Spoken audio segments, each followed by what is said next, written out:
collect the minds, where the fire ignites, every piece connects, every fandom unites. Collect the minds. Okay, everybody, welcome to Collector Minds episode 3.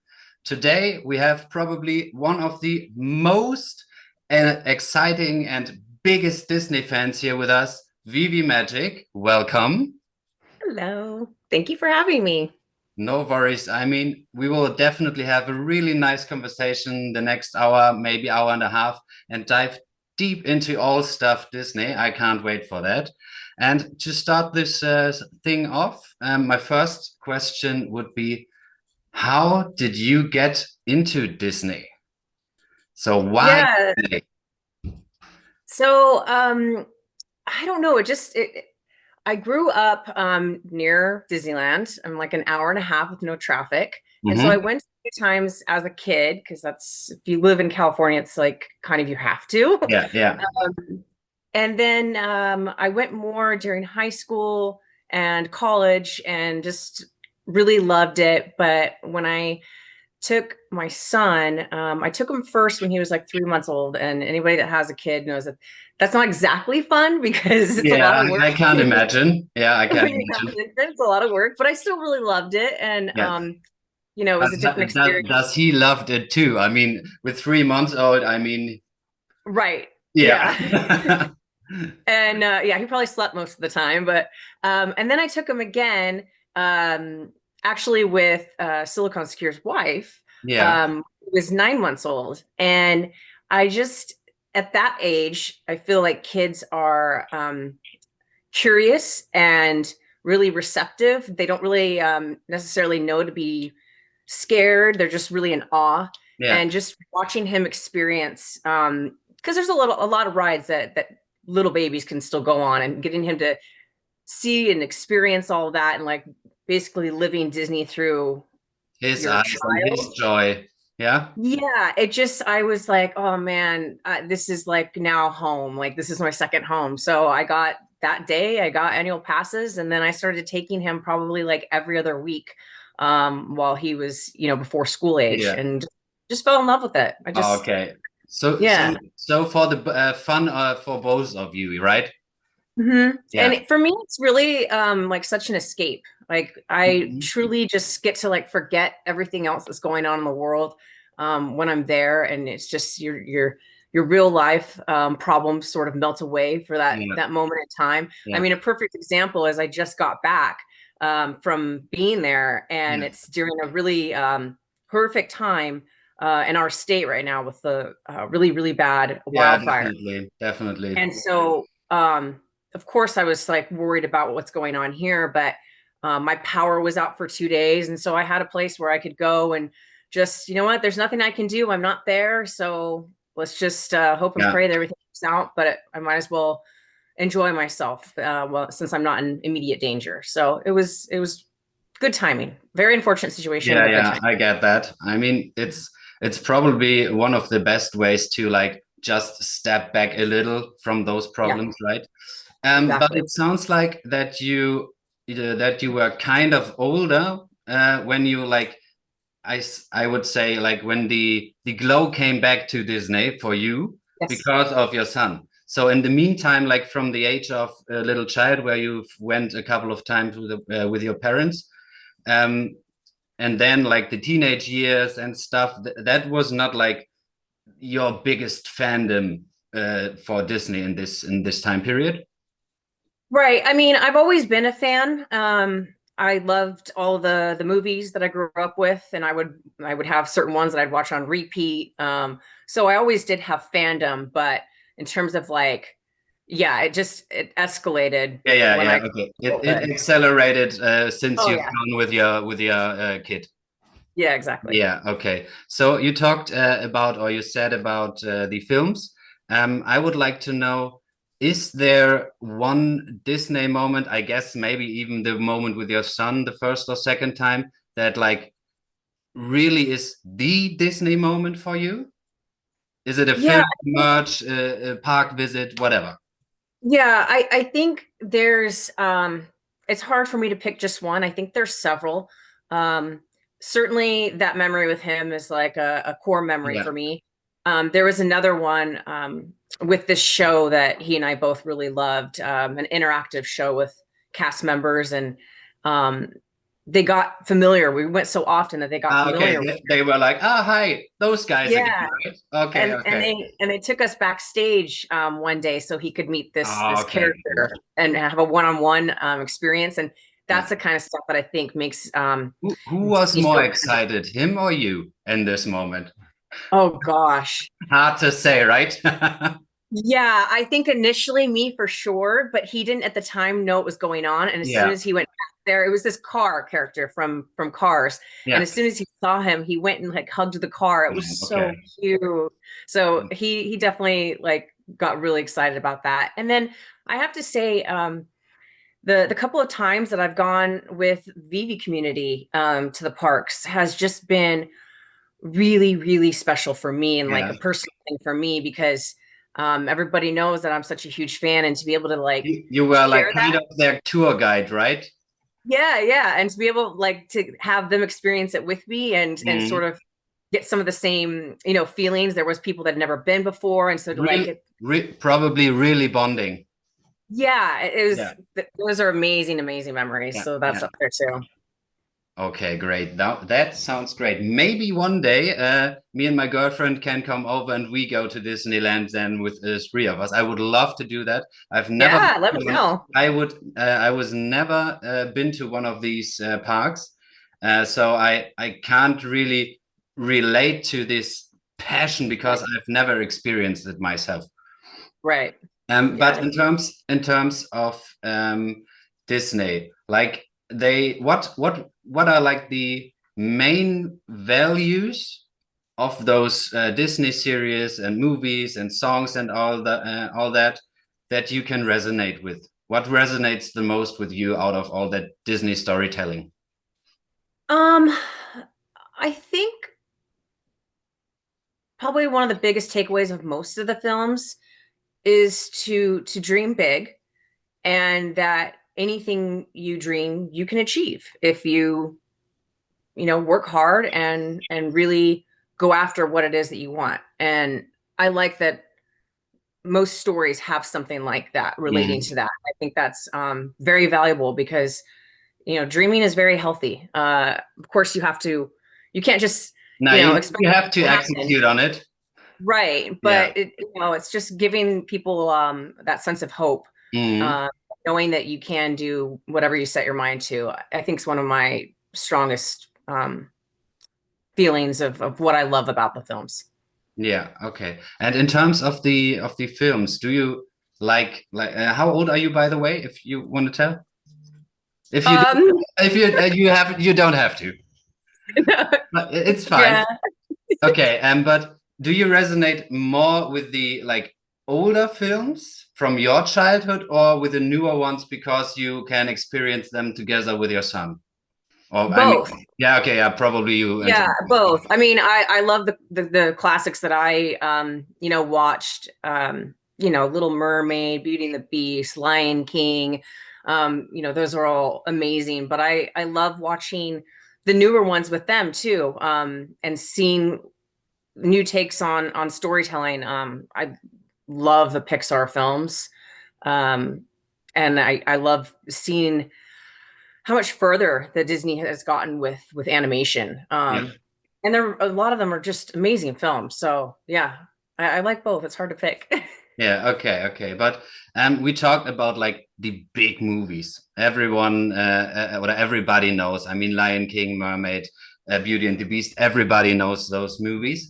Mhm. But is there like a storyline or a film with a character or maybe one or two characters where you would say like, okay, they are underrated by the masses because of Yeah, there's a few underrated films. I'm trying to like think of all of them off the top of my head, but one of my favorites, I should have brought my little pen with me. One of my favorites that has sort of like a cult following, but never was a huge, huge hit is Emperor's New Groove. Mhm. It's the comedy in it is just so funny. To be fair, I don't even know that film. Yeah, see, Yeah, like, yeah, yeah. yeah, it's hysterical. It's about this emperor who gets changed into a llama. Ah, okay, okay, okay, okay. Yeah, Maybe I saw like the picture of the movie. That's I kind of mhm. think I know that picture, but I don't know the movie, to be fair. Yeah, that's one of my favorite underrated ones for sure. Okay, because of like the storyline or the fun in the movie. I just think it's funny. I think it's super, super funny. Like there's people that frequent Disney parks, people that they talk about new rides and things coming out, and everyone's like, when Emperor's New Groove ride? Like Ah, okay. it would be Like so good. like a smaller like hardcore fan community of this particular Yeah, character. Ah, yeah. okay, okay. Um, just give me like for me, as I said, I've never been to one of the Disney parks. Mhm. Um, try to describe the park for me. So probably a big entrance with like rides left and side, or what could I expect from Disneyland? Yeah, so obviously every park has its own theme and layout.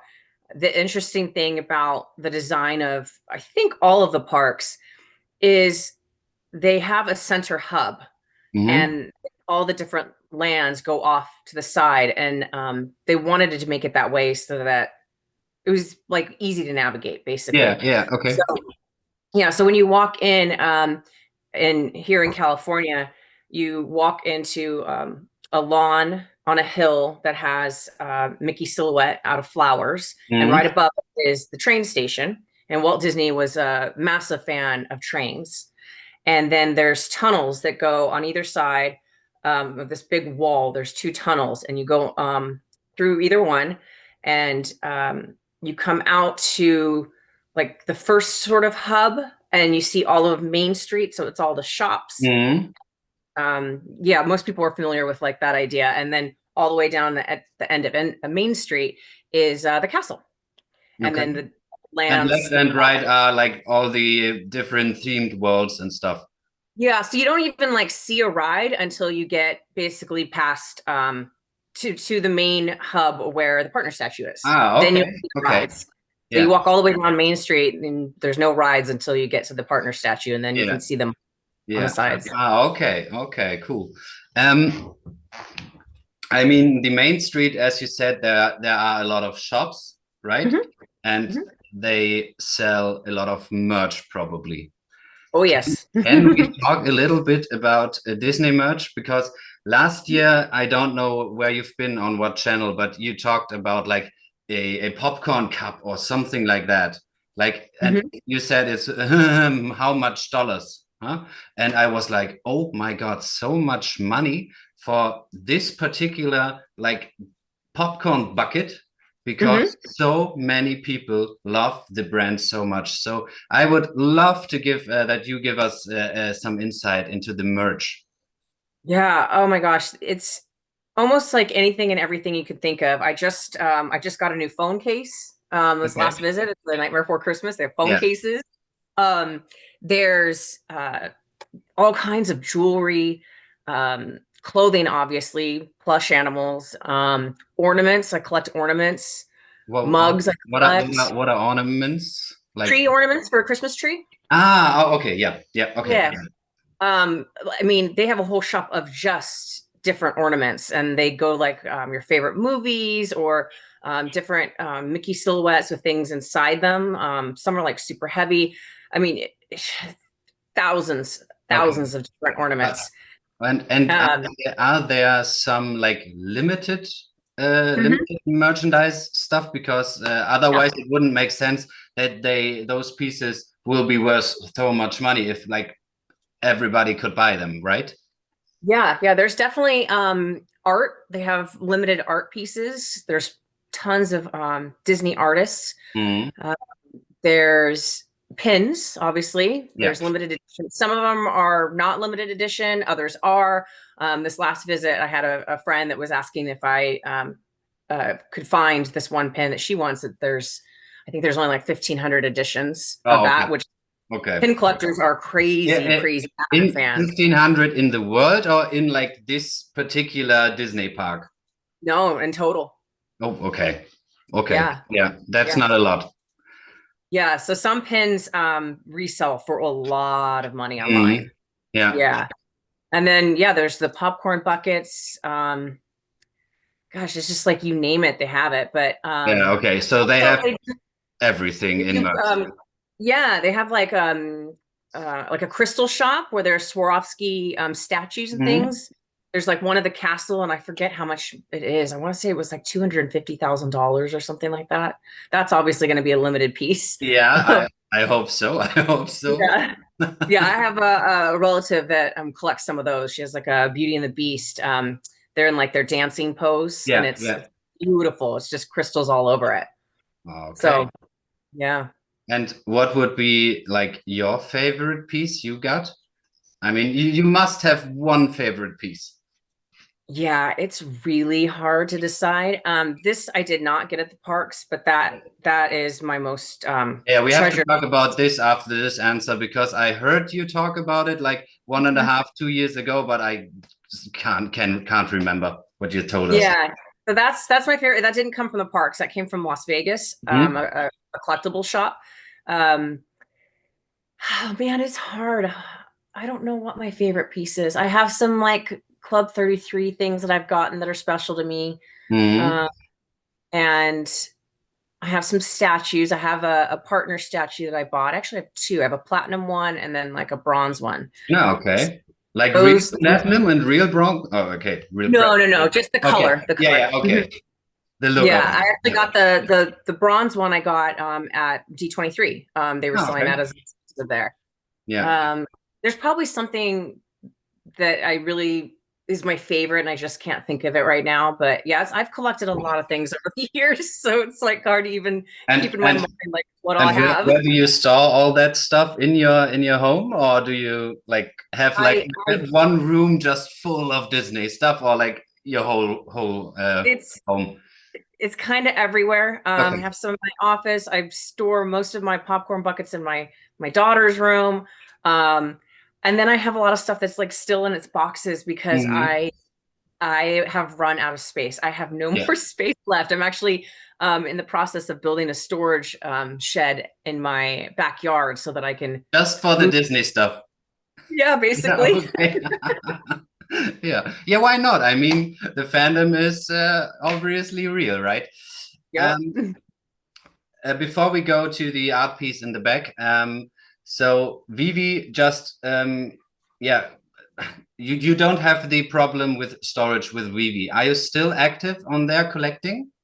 Oh yeah. Oh yeah. Yeah. Definitely. Yeah, and that is something I really love about it is that I can take my collection everywhere with me and yet it doesn't take up any space. So Yeah. I love yeah. And what's okay? Probably you will most collect most of the Disney stuff, but do you collect other things as well? So was Vivi able to like bridge the gap for you for other fandoms? Yeah, I mean when I first got on the app, you know, the biggest fandom that was there at the time was Batman. That was the first thing that I really collected. Yeah. Um So you came in like at the beginning of 2021, end of 2020? yeah, Yeah. 2021, early 2021. Yeah, me Yeah. too. Oh, nice. And April 2021. what's that? April 2021. Yeah. Nice. Yeah. Yeah. And But I so but I haven't bought all those cheap statues and comics. I was not a big believer in the first place, but then over the time it evolved like so. Now I'm doing this. yeah, awesome though. Yeah, I didn't understand like the whole comic thing because I've never been into comics. Yeah. Um, and so when the comics first came on the app, I just didn't think it was going to be that big of a hit. And so yeah, I dropped the ball on that. I didn't go Yeah, after me like too, the me first too. drops. Lesson It's fine. learned. It's fine. Yeah, but I collect also a lot of Marvel, but I am a Marvel fan. I love the Mhm. Marvel franchise. And I like some of the I mean, cars. Marvel belongs now. Does Marvel belong to? Yeah, yeah. Yeah, it's the same So umbrella. it's also Disney.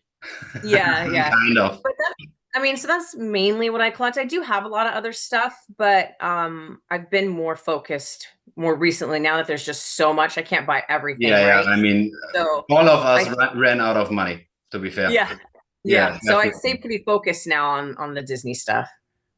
And what about artists? Because I don't collect artists, but there would be like one piece I would really love to own, like the wooden statue with a hammer. Say, I mean, self-made also. I think this Yep, is such a cool piece that yep. looks so great. So I will definitely get that someday. Hmm. Yeah, and to my collector story, I've never collected. I've Really? collected like Pokemon cards when I was 8, 9, 10, 11, and then through my teenage years, nothing. Collecting doesn't play a single role in my life. And then 2021 VV came and I started enjoying like the collecting stuff. Okay, I mean, first it was because I thought I could make some money. That was Hmm. like the first impression when I saw that. But after a while, like the community and all that stuff is so great. And nowadays, I collect a little bit of physical stuff as well. So See that? yeah, Yeah. yeah. So sorry for my rant, by the way. Let's It's go. okay. Let's go back to the art piece in your back. What is it, and what's the story behind? So that is a framed picture. It obviously has Walt's picture there. Yeah. And then right there is a picture of him like planning Disney, like the park of Yeah. Disneyland. Yeah. Okay. And so there's like a, him pointing out the map and like, Mhm. whatever meeting that they're I having. I can see And that. yeah, and then next to that is an actual picture of the original map, which has changed a lot from Yeah. when it opened. But the picture of him in that meeting is signed by him in blue Okay. ink, Great. and it's authenticated. And a family member of mine gave it to me as a gift, and Okay. I just love Right, it. right on the pulse with that gift, right? What's that? Right on the pulse, like he hit. Oh yeah, Yeah. yeah, yeah. No, Um, it's amazing. how cool is that? That it's signed, right? Yeah. Um, and he found it in like a thrift shop or something like that. No, it's an actual collectible shop in Okay. Vegas. I think it's the same shop. It's in Caesars, as I believe, if it's still there. Mm. Um, and there was like some documentary years and years ago that it was fascinating. It was on Michael Jackson, and I just remember the only scene I remember out of this documentary was him going into this collectible shop, and he had post-its, and he was putting post-its on everything that he wanted to Okay. buy. Oh, It was okay. Yeah. hundreds of items. So like just really, really Yeah. unique, some one of a kind pieces in the shop. I've never been in it myself. And so there's this shop also does many, many other pictures like that. This family member, they have a whole collection. They have like a Mary Poppins. So it's like set up very similar to that. Yeah. And that's signed by Dick Van Dyke and Julie Andrews. There's a Moana one they have. Um, they have a poster from Captain EO, which was a show featuring Michael Jackson at Disneyland many Okay. years Yeah. ago, signed by Michael Jackson. Like just amazing pieces, Yeah. like I crazy, mean, crazy. I mean, for every Michael Jackson fan and or Disney fan, right? I mean, that's Yeah, a really, really good collectible for both fandoms. exactly. Yeah, nice. You mentioned like the map. The map Mhm, has changed a lot. The map on the art piece. The map mhm. has changed a lot from Disney World. Because obviously new rights come, they do reconstruction and all that kind of stuff. Um, that leads me to the next question. How or where do you see like the future of those parks? Because I don't know where I've heard, but that they plan or maybe test something with holograms, and maybe you Mhm. can tell us a little more about that, and maybe about some other like cool new features or something like that in the parks. Yeah, so one ride that they have is Rise of the Resistance, and it's following the newer Star Wars storyline. And when you go into the first part of the ride, the ride itself is like a 15-minute experience because you go in these different rooms before you get on the ride.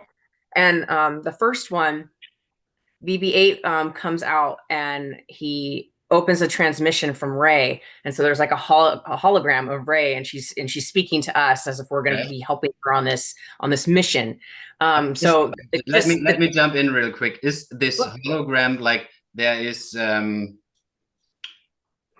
dust or something and then the hologram, or is it like just like you can imagine a hologram out of the future or something? So you don't see anything like that. So you just see like the person. Just all of a sudden she pops up, but it's got to be with lighting. I mean, I'm not. Yeah, obviously. But I thought like if you have some type of fog or something that was enlightened by the light. No, okay. No, it just shows her, and she's kind of. I mean, it's exactly like the original Star Wars film when you see Princess Leia. Okay. Yeah. Okay. Exactly what it looks like, except more advanced now. Yeah. Looking. So they are doing a lot of stuff with technology. The Imagineers are just geniuses. It's incredible how much the park has progressed. And I think one of the things that keeps the fandom alive, keeps the oh, there's my cat. Welcome, cat. What is the name of the cat? That one was Scar. I have 3. There's one on my bed. Okay. I mean, the color matches the name, right? Yep. My little pride I have, my 3 lions. So one thing that I think people stay so in love with the parks and the brand is because it is staying true to Walt's dream and his vision, which he had said the parks will never be complete.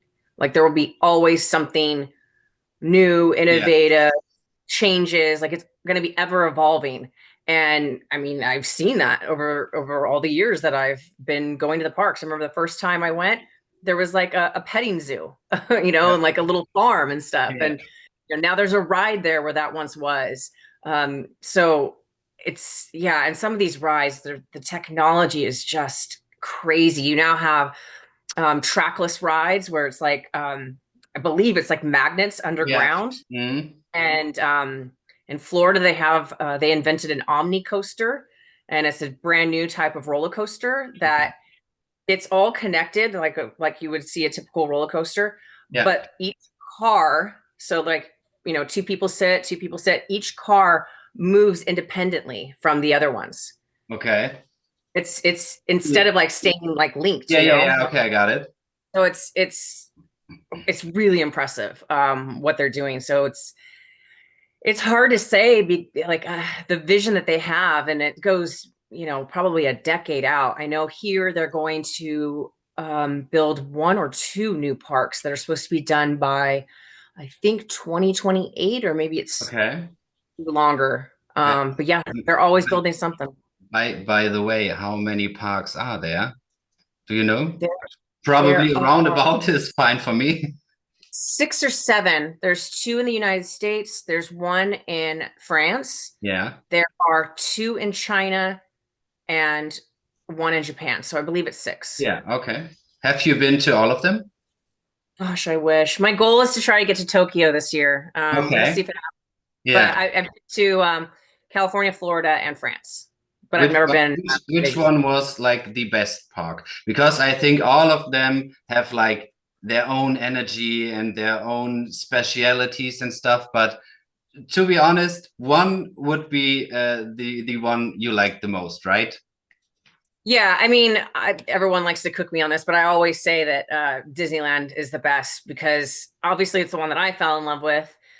For me, I just feel a different sense of history and nostalgia and more magic at Disneyland California. I feel like the cast members, for the most part, just put a lot more effort and passion into what they do. They really love their jobs. And so for me, it just feels more special. So that's my favorite. Okay. Yeah. I would like to discuss maybe a critical topic. What is your opinion on Disney changing characters? So, for example, there was like the Black Mermaid and the White Mermaid. Oh. What is your opinion on that? Because I think it's good to like be diversified about over all races, but Mhm. just pick a new character then is my interpretation of that. Yeah. Yeah, I'm kind of on the same page as you. I think you know, being diverse and showing um as much of our world as you can rather than just one through one Yeah, lens is obviously. I great. mean, everybody should feel welcome there, and Yeah, and I feel probably like they are does. doing that.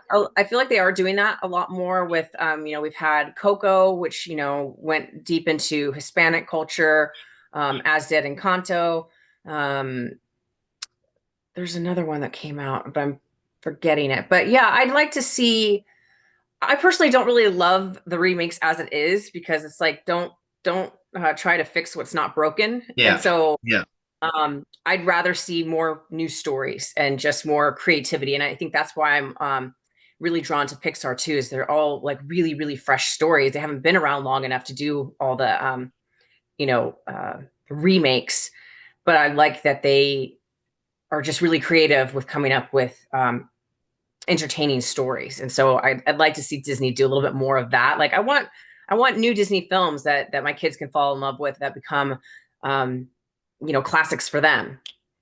yeah, yeah. Okay, yeah, I get that. So we are on the same boat there as I would say. Yeah, Mhm. because yeah, okay, great. So create new characters, but leave the older ones like they are. Because Yeah. you fell in love with this version and it's playing such a big role in your life and your Disney fandom as it is. Hmm. So you talked about Pixar, and what do you think is like the main reason or the main differentiator from Disney to all the other big like film production storytelling companies? What is the main difference, and what's the fact that Disney is still one of the biggest with the greatest following and fandom? I think what set Pixar apart and made them unique and what they did that was so genius is when they came around, they wanted to appeal obviously to children, but they were really smart about also appealing to the generations of, you know, me and maybe even older than me, of these people that grew up with the Disney classics and want to be Disney fans, but you know, you get to a certain age, you're like, I'm a little too old for cartoons. Like, I don't really need to Yeah, watch these yeah, films. But what Pixar did is with these films, they put in so much adult humor, but very smartly, where it's not yeah. So kids don't understand it. it's Yeah, still appropriate. They're not like doing anything inappropriate. And so it's yeah, still kid friendly, but it also appeals to the parents. And the parents yeah, want to take them to see these films yeah. because they're going to laugh and enjoy it as well. And it's not just like watching a cartoon, you know? Yeah, So that's so that's smart, what I right? think. Very smart. I thought that Yeah. was really, really genius. So like a bad inside jokes and the parents are giggling and the kids just don't know what's up, right? Yeah. And it's like funny to them too, because it's Yeah, done in such a way that it's still funny to children, but parents are like, I see what you did there. yeah, yeah, yeah. Great, great. Um, I would like to go back to like VV collecting because Mhm. you said mainly Disney, but you touched on other fandoms in the app. What are your like go-to collectibles within the app? Probably Uh, Panda statue, right? Yeah, yeah. I get that. I'm still always checking the price on that one. Yeah, yeah, I check it at least probably. I mean, I'm not on the app like a lot of people are. Some people are like really avid. I try yeah. to, you know, check things, like at least Yeah, look at once in a my, while. yeah, well, I try to like open the app every day because I think you get like points for that or Yeah, something. yeah, But yeah, probably once a week or so I'm checking the partner statue pricing. yeah. And I've tried to limit shopping that I'm doing, because I am really interested in buying another one. So I want to save money. And so that's another reason why I don't go on the app as much, because if I go into the market, there's always something, right? I press buy. Like I find something, I'm like, oh man, that's like really cheap, and I can't help myself. So I try to avoid looking at the market because of that. Yeah, okay, get that. Why buy another one if you have one? Is there like the reason of, huh? I have 3. Ah, okay. So now you have 2 and then you have 3, or you have 3 right now? No, if I get another, I have 3 full sets of golden moments. So if I buy another, I'll have a 4th partners. Okay. Okay. Yeah, why not? Why not? Okay. Yeah, it's just, I just really love it. I really believe in that piece. Really nice collection then. I mean, I have a couple of gold moments, but not all of them. Will there be a time where you're like, okay, I have 4 full sets, I sell 3 of them and keep 1? I get very, very attached to my stuff. Very hard time in general. I very rarely sell things just because I get attached to them. But sorry, to give some context of the question, if the VV bull run and crypto bull run and so comes back, I mean, that partners that you will be like worth a lot of money. So if you buy it now, I mean, how much is it? 2,000-3,000 at the moment? Last I saw, which was several days ago, it was 1.3. Yeah, okay. Just imagine buying it for 1.3, and it maybe, no financial advice, by the way, maybe goes to like 60, 70, 80, and you have then 4 of it. Don't you think about like, okay, that money I could take some out just to please myself, I mean, to do real life stuff with it? Yeah. Oh, yeah. I was here, during the first bull run, and I saw those prices, and I saw my vault value at almost 300,000. And so, yeah, I definitely would do things different. I probably still never, because I have no way of knowing that it would be the price it is today versus what it was at the all-time high. I can't look into the future. Yeah, definitely. No So one. Well, it's a could have, would have, should have. I probably still never would have sold that piece because I had only one at the time, and it is that important to me. And that was why I had the goal of getting to at least 2, if not 3. Yeah. So if this opportunity comes back again in the future, I can part with 1 or 2, and I still have my 1. Yeah. But I feel like I'm not, I never know for sure, but I feel like I will never be able to part with all of them. I will always need to have at least 1. At least keep 1 full set. Yeah. So okay, I get that. Because last bull run, I mean, I told you earlier, I've been here since 2021 at the beginning as well. So I bought like all this stuff for 60, and then it went up to 5, 6, 7,000, and everybody was like, it's going higher. I mean, we all know the excitement, or knew the excitement and the hype around VV. And what do you think about the community right now? Because back then everybody was pumped. Everybody was just like on it, and that's the future. But over the bear market, obviously, there were a lot of people fudding, and there are still a lot of people fudding. But I think it became less FUD. No, not. I mean, there's always going to be that, and the day that the FUD goes away is the day that maybe then I would be concerned, because if nobody's talking about you, maybe you're not that important. So the fact that no matter what side of the fence people are on, it is talked about every day, very passionately, no matter what your stance is, that's success in my opinion. And there's always been fighting during the bull run. I feel like everybody thought they were a genius, and everybody had the right answer, and they would argue with each other, even though it wasn't necessarily FUD. It was a similar situation with arguing, and just it's amazing what how they'll behave when money's involved. What I will say though is, what I think changed in a really good way during the bear market was the people that really, really loved the product, regardless of price, stuck around, and we still showed up hanging out with each other every day.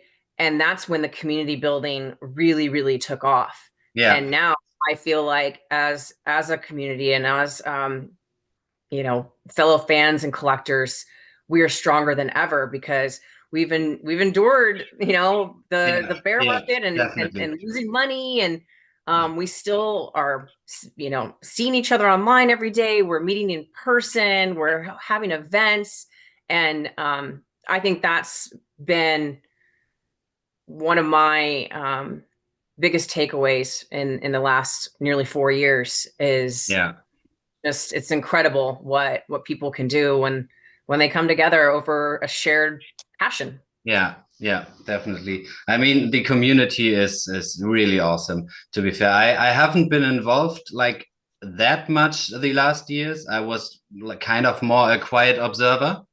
But I've been to like 3 of the German events, the German Veve meetups. And at the last one, I've won my gold and silver logo. I was so lucky. That was one of the best days last year. That was incredible. Amazing. So it sounds like you've made a lot of good friendships. Oh, by the way, friendships. I should greet you from Omi Homie Felix. He told me I definitely have to give you some greetings from him. Yeah. Okay, back to the question. So you made a lot of friendships within new friendships within the community, right? Yeah, I mean, never in a million years did I think that I would have traveled to Europe now twice on my own just to go meet people that I've never met before. Like I'm pretty shy, and so like that's a big deal for me. So there's a lot of personal growth there that I'm really proud of. You made it. Yeah. And it's just crazy to think that now, like, I have friends, like genuine friends all over the world. Like I could plan a trip and say, hey, Felix, I'm coming to Germany next month. And he'd be like, what time's your plane land? I'll pick you up. Do you need a place to stay? And yeah, he told me the same. He told me the same because he is going to visit America this year, I think he told me. And he was like, yeah, I'm connecting with some of the Veve members. So that's so amazing, I think. And the power of Veve of building like communities, and to be fair, the Veve brand as it is as itself. Yeah, that's really amazing, I think. In terms of Veve, how do you see the future, like the short-term future in, I would say, 1 to 1.5 years, and the longer time future? What do you see? Ooh, that's a big question. I hope to see more of a user base. Like there's still so many people that have just never heard of it. And I think if they just hear about it and are inquisitive and want to learn about it, they'll fall in love with it just like the rest of us have. And I really hope to see in the next year and a half that sort of magic spark moment where it ignites most of the fellow collectors. I hope to see that. Okay, what do you think is like, okay, if they heard of it and they are like, something digital, you can't own this, blah blah blah. I mean, we all know those conversations. What do you think is like the biggest hurdle for other collectors who maybe heard of it but are like, nah, that's not real collecting? Yeah, I mean, I think part of it is the stigma around NFTs, and that they just have a negative reputation, and it's just a picture. And what I think makes Veve special and different is the storytelling component of what you can actually do with these collectibles, whether you're anywhere around the world reading a comic book anytime you want, and it's not in a case that you can never open. You know, some of these classics that have been around for, you know, nearly 100 years. the amount of fun you can have with your children and playing with collectibles. And I mean, I see that all the time. Just kids really love it. And it's more that they need to understand that not only is it a collectible, but it also is sort of a toy. Like there is, in fact, utility in that you can create things, you can create movies, you can create skits. I mean, you see all these creators, you know, Falcon and the Omi homies and all these different people that are creating actual like stories with their collectibles.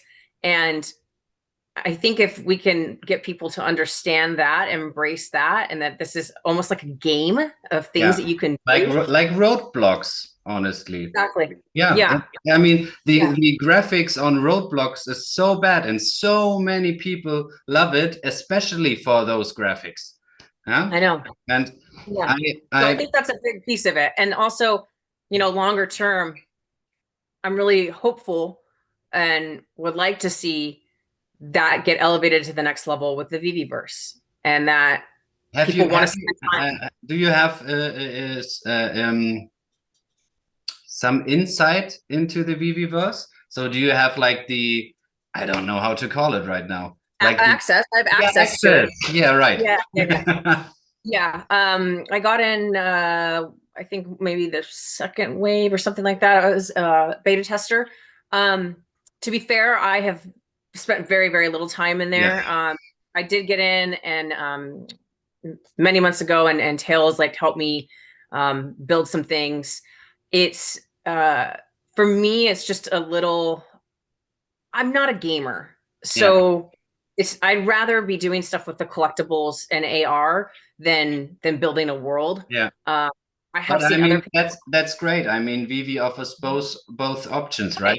So, and some people, like, you know, my son, if given the option, he would much rather build himself a world on the computer or on the phone when it comes to the phone, rather than me just, you know, taking AR shots. I got that. So I like that. There's appeal to different audiences. I think that's great. Definitely. I mean, we will see so many amazing, astonishing worlds, I guess, if it's opened up to the public. But you are well connected within the Veve community. So what is like your take if you listen to other people who say something about the Veveverse or so? So what do you hear from them? Do they like it or not, or what? The people that I know that are in there that spend a lot of time really love it. They kind of like got addicted to it, and they spent hours upon hours. You know, we've seen Veve highlight Falcon, and I think Cold Chillins just came out. I haven't seen it yet. That was the one with the glass. Okay, with the glass, I think, right? I haven't seen it. You haven't seen it, yeah? Okay. Yeah, I haven't seen it. I mean, I know him. I've met him, and I saw the teaser for it. So there are people that maybe are like a little bit more like me that, and I haven't been in so long that there's probably been upgrades and stuff, but that it's a little overwhelming at first because there's so much that you can do, whether it's like custom lighting and then you can like enter in your own like numbers for sizing and stuff. And for me, it's just like it's a little overwhelming. Like you have to really either be very savvy with that kind of stuff, or spend the time in there to really get accustomed and acquainted with the controls. It's probably like, do you know the game Sims? Yeah, it's probably like Sims on steroids, right? Yeah, that's what I kind of feel. It's like, okay. No, they really like it. You know, I've seen just some of the stuff, man, that I've seen is incredible. I've seen a Disney castle. I've seen this whole, you know, aliens thing. I've seen a haunted house. I've seen what's it called? What's the place in I'm gonna get cooked for this. What's the place in the Thor movie? What's where he lives? Oh, I'm honestly, that's not the right question for me, because I do this channel because I want to get into all these fandoms, because I'm not the one who knows all about that stuff. And that's why Asgard just came to me. Right? It's called Asgard. I was like, okay. I know. I knew that. I knew that to be. I just was like, it's not Yeah, my brain at yeah, the moment. Yeah, I mean, amazing creations. And a lot of them are like built from hand, like obviously not hand, but yeah, using just different pieces, yeah. cylinders, blocks, and it's just incredible. It's incredible. Yeah, I think we will. If like the way you can do it is easy, I think we will see a lot of people building gargantuous walls and showrooms. Mm-hmm. I forgot one question I wanted to ask earlier. Hmm. You told me one of your favorites, most favorite merch stuff is from the Club 33. Hmm. Us a little bit about the Club 33 because there's a lot of magic around this club, right? Yeah. So Walt created that because he wanted a place where he could entertain um, politicians or famous people Yeah, and where they could have sort of a little hideaway and not be just with everybody else. They could go have a place where they could yeah, relax, a drink, VIP have area. dinner. Yeah, exactly. Yeah, Um, and so that's how it was. That was the original idea. And at some point, it evolved into this club where you have a membership, and it's an annual membership, and um, it's quite expensive, right?